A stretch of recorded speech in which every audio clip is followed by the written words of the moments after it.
साथियों, प्रधानमंत्री मोदी ने राष्ट्र के नाम अपने संबोधन में 21 दिन के लॉकडाउन का ऐलान किया है। धीरे धीरे भारत को 21 दिन के लिए बंद कर दिया गया। पहले जनता कर्फ्यू, उसके बाद पंजाब लॉकडाउन, महाराष्ट्र में 144, उसके बाद धीरे धीरे 32 राज्यों की और यूटीज़ को लॉकडाउन कर दिया गया और अब पूरे भारत को लॉकडाउन कर दिया गया है। प्रधानमंत्री के लॉकडाउन के बाद कांग्रेस का ट्वीट आया है। कांग्रेस के स्पोक्समैन रणदीप सिंह सुरजेवाला ने ट्वीट किया है, आदरणीय मोदी जी, देश तो लॉकडाउन का हर आग्रह मानेगा, पर आपने कोरोना की महामारी को रोकने के लिए क्या किया? स्वास्थ्यकर्मियों की सुरक्षा कैसे होगी? कोरोना से पैदा हुए रोजी रोटी के महासंकट का क्या हल किया?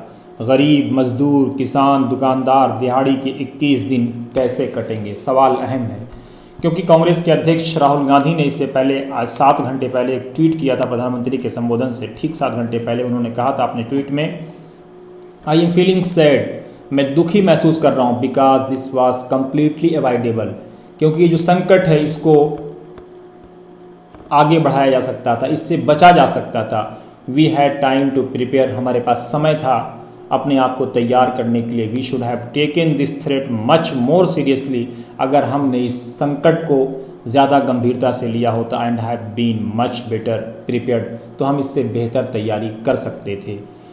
राहुल गांधी ने इससे पहले एक और ट्वीट किया था जिसमें उन्होंने 12 फरवरी को कोरोना के संकट से प्रधानमंत्री को अवगत कराया था, देशवासियों को अवगत कराया था और उन्होंने कहा था कि ये हमारे लोगों के लिए और हमारी इकोनॉमी के लिए घातक रूप ले सकता है। राहुल गांधी ने इससे पहले एक और ट्वीट किया। उन्होंने अपने ट्वीट में कहा कि आदरणीय प्रधानमंत्री जी, WHO की सलाह, number 1 ventilator, number 2 surgical mask का पर्याप्त स्टॉक रखने के विपरीत भारत सरकार ने 19 मार्च तक इन सभी चीज़ों के निर्यात की अनुमति क्यों दी?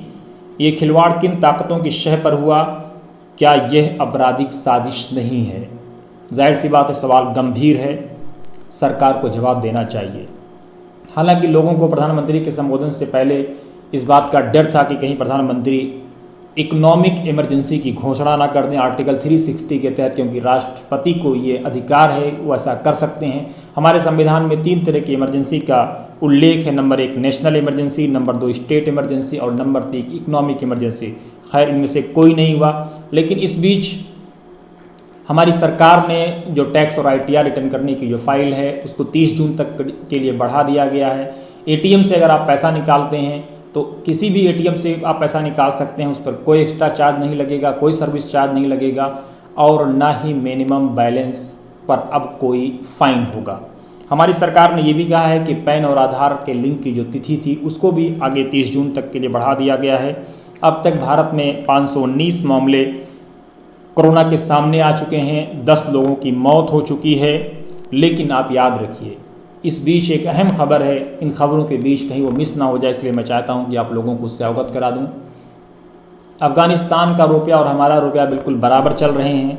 बांग्लादेश हमारे बराबर आने वाला है, बांग्लादेश का 90 पैसा और हमारा 1 रुपया नहीं 10 पैसा, बांग्लादेश हमसे पीछे है।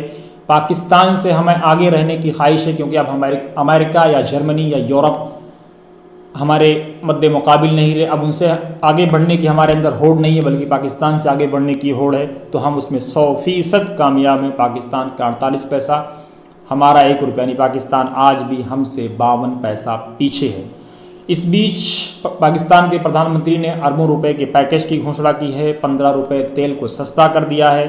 लेकिन एक खबर जो सोशल मीडिया पर वायरल हो रही है कि हज 2020 को कैंसिल कर दिया है सरकार ने, वहाँ की सरकार ने, ऐसा अभी बिल्कुल नहीं है। सरकार ने हालांकि कहा यह गया है कि अनसर्टेनली लूम्स ओवर हज 2020, यानी संकट के बादल हैं, लेकिन अभी कैंसिल नहीं किया गया है। ज्ञात रहे कि 28 जुलाई से 2 अगस्त तक हज होना है।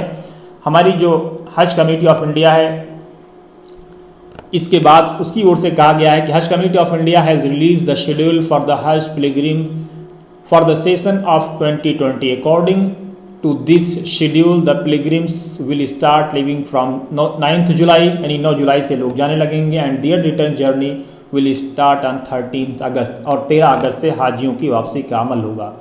मस्जिद हराम के अंदर एम्प्लॉइज़ को कम किया जा रहा है ताकि लोग दूर दूर रहें, लोगों की भीड़ एक जगह जमा ना हो, क्योंकि सऊदी अरब में 1 मौत कोरोना की वजह से हो चुकी है।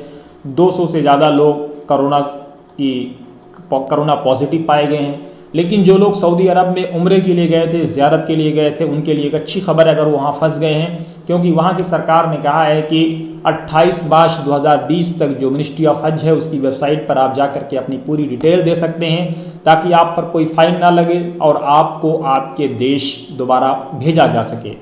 वहाँ के ऑफिशियल ट्वीट में कहा गया है कि लिलमुअतमिरीन अलमुतअख्खिरीन अनिल मुगादरा इला बुल्दानिहिम युमकिनुकुम अत-तक़द्दुम इब्रा मौक़ा वज़ारा अल-हज वल उम्रा बितलबिल ईफ़ा मिनल आसार अल-क़ानूनिय्या वल ग़मरात अल-मालिय्या अल-मुतरत्तबा अला अत-तअख़्ख़ुर कमा सतक़ूमुल जिहात अल-मुख़्तस्सा बितअमीन वसीला लिनक़लिकुम इला बिलादिकुम, यानी उनको उनके देश भेजा जा सके इसकी तैयारी सरकार करे। अगर आप अपनी इन्फॉर्मेशन दे देंगे तो आप पर कोई एक्स्ट्रा फाइन भी नहीं लगेगा।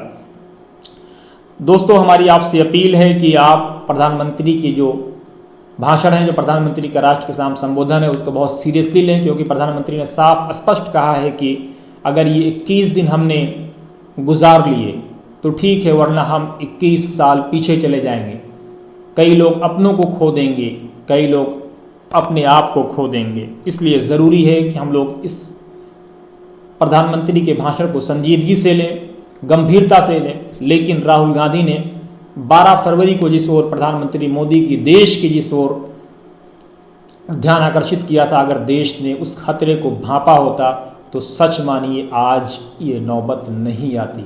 लेकिन जब जागे तभी सवेरा, देर आए दुरुस्त आए, जागे तो सही।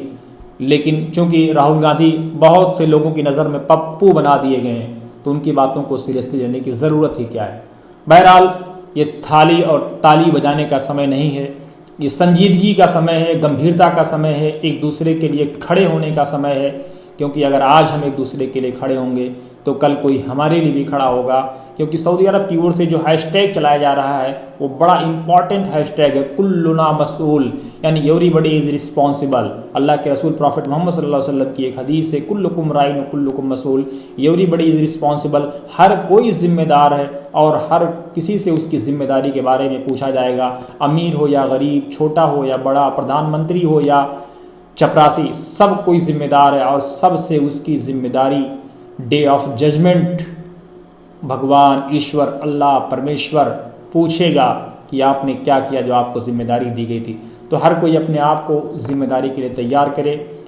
आशा है कि आप सुखी रहें, हमारी दुआ है आप सुखी रहें, राष्ट्र से, दुनिया से इस बीमारी का खात्मा हो, ये बीमारी जाए, लोग अपने अपने रोज़गार की तरफ लौटें। लेकिन प्रधानमंत्री जी आपसे हाथ जोड़ के विनती है कि आप उन गरीबों का, मज़दूरों का, पीड़ितों का, शोषितों का, वंचितों का, रेहड़ी वाले, पटरी वाले, छोले वाले, कुलचे वाले, भटूरे वाले, उनका ख़ास ख्याल रखिए।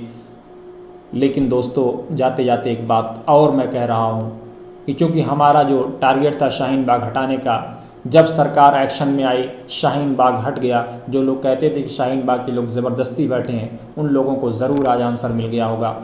लेकिन लोग टूट जाते हैं एक घर बनाने में, तुम तरस नहीं खाते बस्तियां जलाने में। जिन लोगों ने नॉर्थ ईस्ट दिल्ली में दंगे किए, लोगों के घरों को जलाया, लोगों को जलाया, उनके मकानों को जलाया, आज वो मुस्तफ़ाबाद ईदगाह के कैंप में हैं। कैंप में कैसे हैं, हमने वहाँ पत्रकार मुबारक से बात की है। आप मुबारक की आवाज़ सुनिए और बारिश के बाद की जो वहाँ की स्थिति पैदा हुई है उसको देखिए और उन गरीबों के बारे में सोचिए, कश्मीर के लॉकडाउन के बारे में सोचिए, जो सीरिया में हुआ, जिस तरह से लोगों पे विपत आया, उनके बारे में सोचिए। और आज ये स्पष्ट करिए कि हम किसी के साथ जुल्म नहीं करेंगे, अत्याचार नहीं करेंगे, व्हाट्सएप यूनिवर्सिटी के ज़रिए हम कोई गलत खबर नहीं फैलाएंगे। क्योंकि दोस्तों, जब तक आपके जान में जान है तब तक आपका बोझ कोई उठाने के लिए तैयार नहीं है। थका हारा बदन खुद ही आपको उठाना पड़ेगा। अपना खूब ख्याल रखिए और अपने नीचे वालों का भी ख्याल रखिए, अपने ऊपर वालों का भी ख्याल रखिए। जय हिंद, जय भारत, हिंदुस्तान जिंदाबाद। कल तक की सूरत हाल ये थी वहाँ कि एक अजीब अफरा तफरी का एक आलम था वहाँ, क्योंकि वहाँ वक्फ बोर्ड में ये कैंप अपने उसमें लगा रखा था जी।